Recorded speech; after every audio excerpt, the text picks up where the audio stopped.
Hey everyone, this is Mrs. Lewis. I know that we're thinking soon about going ahead and having you do your working thesis and hand in an annotated bibliography, and I thought we could go ahead and just kind of give you a quick refresher on Noodletools and how I could actually help you accomplish those things.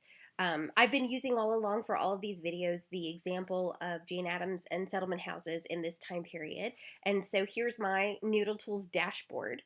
For this particular project, you can see that I have IDP Jane Addams and the Settlement Houses in the MLA style. So this is the main thing, and I have my initial research question, and as well as the thing that I think I'm going to have as my working thesis, namely that the feminist beliefs of Jane Addams resulted in a strong settlement house focus on women, specifically in the areas of researching and alleviating prostitution, providing training in hygiene and midwifery, and offering women of all ages education to help them alleviate their condition. So it could change, it probably will, but that's what I'm thinking about. So the first thing I want to do is I actually would like to go ahead and do that American Eras book. And American Eras and the American Decades books are actually so awesome that I have purchased them electronically and they're available on the Gale Virtual Reference Library. So if you ever get stuck and you can't get to the library because it's late at night, you could actually go through that particular database and find them there. This is from the American Eras book that so many of you have used, the Industrial United States one from 1878 to 1899. Here's the exact pages that it is. It's page 314 to 315. And I can actually view the ebook if I want to look at the PDF of the actual page. Now, think about this for a second. I've got this here and I'm going to cite it. And I'm going to cite the print version because I'm going to assume that I have those photocopies and that's what I'm actually citing. But notice down here there actually is an MLA 8th edition citation, and I am not going to photocopy that, to copy and paste it into my Noodletools. I'm going to show you what I'm going to do instead because I think it's actually better in the long run. If you were listening to me, if we chatted before you photocopied or scanned, I mentioned to you the importance of going ahead and copying the back of the title page, and the reason for that is the ISBN number for the book is actually there. So I'm going to go ahead and copy that ISBN number. You can also find it here. Honestly, you can find it on Amazon. Amazon has the ISBN number of every book. So if you search the name of your book for American Eras or American Decades, it would be there. But I'm going to go back to Noodletools and I'm going to go to Sources. And I am going to go ahead and create a new citation. Remember, for those of you who haven't used Noodletools for a while, remember that you get to it through your Google Waffle. So if you go to your Google Drive or Google Mail and you click on your Waffle and it has all the Google products, it's way down at the bottom. So the first thing, of course, we say is, where did we find this? And since I'm actually citing the photocopy that I have, I just can't show that to you. I'm going to say print or in hand because it was a physical book.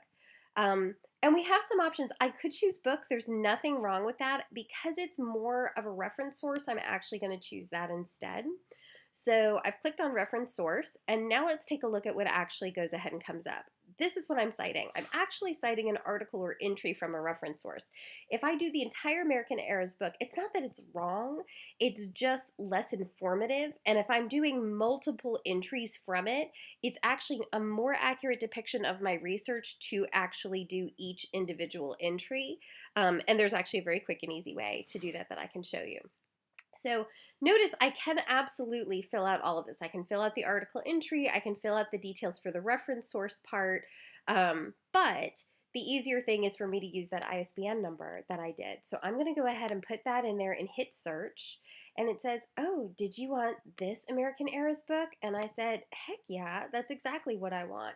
So it's doing the heavy lifting of importing the many, many authors that are associated with this volume, and putting all of that in there for me. But notice there are a few things that are missing, right? I want to make sure that this is okay. American Eras is not the full name of this particular book. So if I go back here, you can actually see it's American Eras Development of the Industrial United States. So I want to make sure that that's there because once again, it gives a more complete picture of the research that I'm actually doing. And of course, I'm getting the rainbow wheel. Here we go. Development of the Industrial United States, and I think it was 1878 to 1899.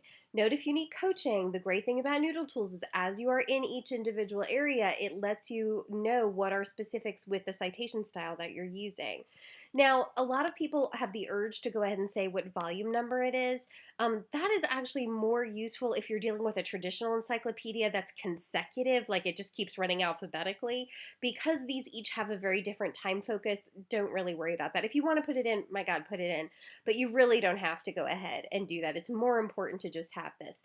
Ditto to the edition and the series name. You know, it's in there. They're kind of talking about a different style of source.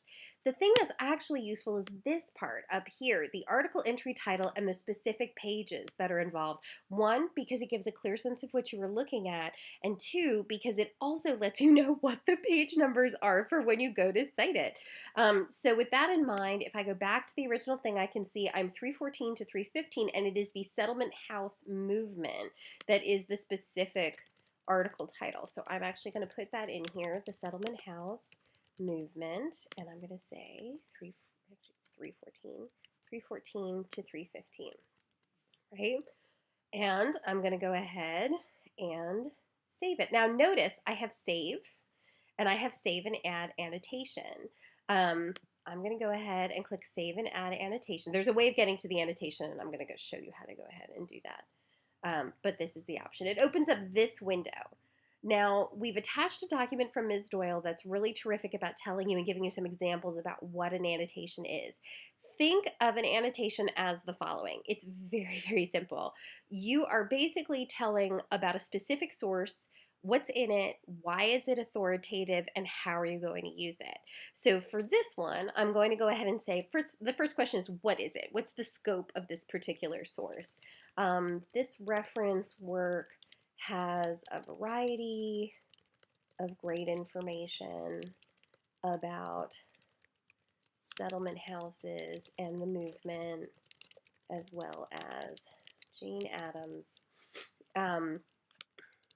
The authority of the source is obviously very good. It's a well-regarded reference series written by a variety of historians. And actually, because I use variety again, I want to make it as, I'll just say great information. Variety of historians. It gave an excellent overview of the movement as a whole and pointed me in several directions for further research. I may end up using some of its conclusions in specific paragraphs. For example, the more general ones about settlement houses that will likely be in the beginning of the paper. Okay, so I'm going to go ahead and save that. So it's saved that annotation. Now, notice right here, my annotation is right below. So I know I've written it, which is very helpful. If for some reason I hadn't yet written it, or I decided to just do the citation because I was in a rush and I'm in the library and I have to head off to class, you can always get to a place for annotation to right here, edit annotation, and it brings you right back to that same window. So that's a very easy way to go ahead and do it. The reason that this is useful is twofold. One, for print and export, if I go ahead and do my print and export, and I'm blocking my own things here, add pop-ups. If I go ahead and do a print export right here, obviously it's as awesome as it always is with Noodletools in that not only does it format it exactly according to the latest version of the MLA citation style, but it's actually also formatting my annotation for me and putting it exactly where it needs to be in the format that it needs to be. So that's great.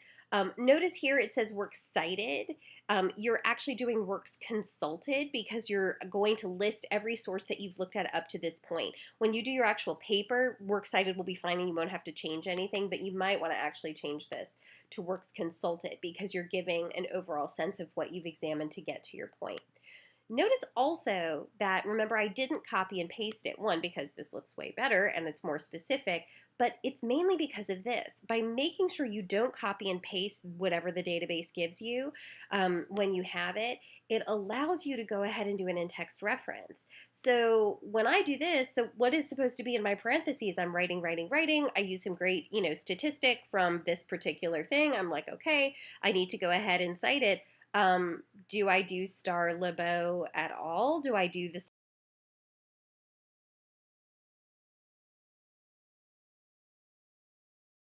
Source has page numbers. Which page is it from? I'm going to say 314, and it gives me the exact parenthetical citation that I actually need. I write professionally. I actually have Noodletools up in one window and I have what I'm writing in the other window, so I can just flip back and forth, or if I have a bigger screen, I put them up there. So I hope that this gives you a sense. I'll go ahead and do